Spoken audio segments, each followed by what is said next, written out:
بسم اللہ الرحمن الرحیم نحمدہ ونصلی ونسلم علی رسولہ الکریم اما بعد فاعوذ باللہ من الشیطان الرجیم بسم اللہ الرحمن الرحیم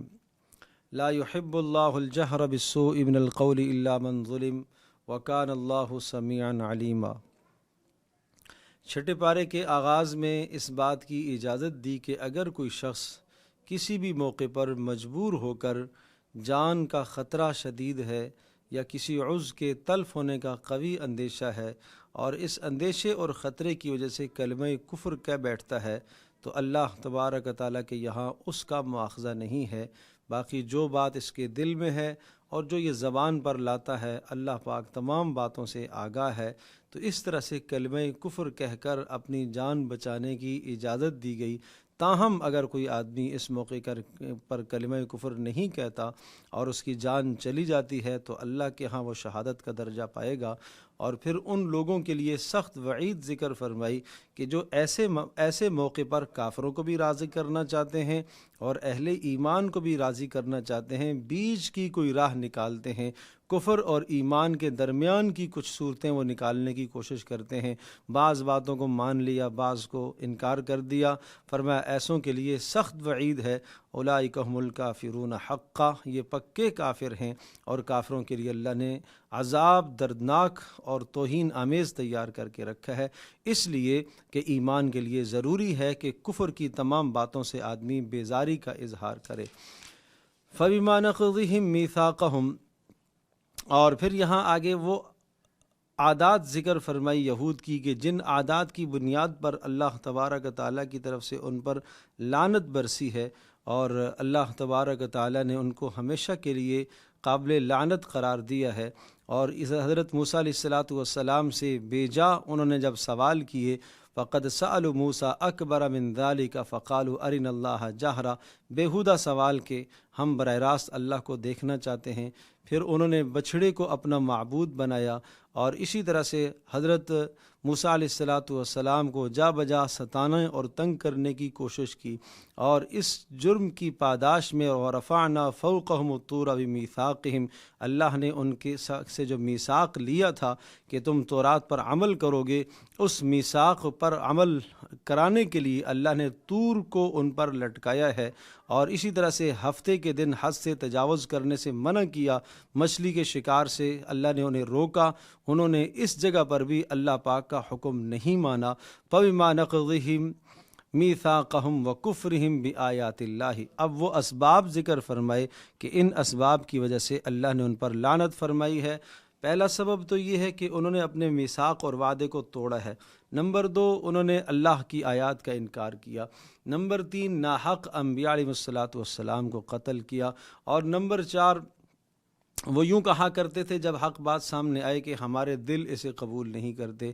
اور نمبر 5، وَبِكُفْرِهِمْ وَقَوْلِهِمْ عَلَى مَرْيَمَ بُهْتَانًا عَظِيمًا، حضرت مریم عیسیٰ علیہ السلام کی والدہ پر بڑے بہتان اور الزام لگانا یہ ان کا جرم تھا۔ اور اسی طرح سے نمبر 6، وَقَوْلِهِمْ إِنَّا قَتَلْنَا الْمَسِيحَ عِيسَى ابْنَ مریم، حضرت عیسیٰ علیہ السلام کے متعلق نظریہ تھا کہ ہم نے ان کو قتل کر دیا، اور اس قتل پر وہ خوش تھے اور اس کو بطور فخر کے بیان کرتے تھے۔ اللہ نے فرمایا وَمَا قَتَلُوهُ وَمَا صَلَبُوهُ وَلَكِنْ شُبِّهَ لَهُمْ، نہ انہوں نے قتل کیا نہ انہوں نے سولی پر لٹکایا، معاملہ ان کے لیے مشتبہ کر دیا گیا، اور یہ گمان اور کی پیروی کرنے لگ رہے ہیں، اپنے اندازوں کے مطابق یہ چل رہے ہیں، اللہ کے احکام کو انہوں نے پس پش ڈالا۔ فَبِظُلْمٍ مِّنَ الَّذِينَ هَادُوا حَرَّمْنَا عَلَيْهِمْ طَيِّبَاتٍ،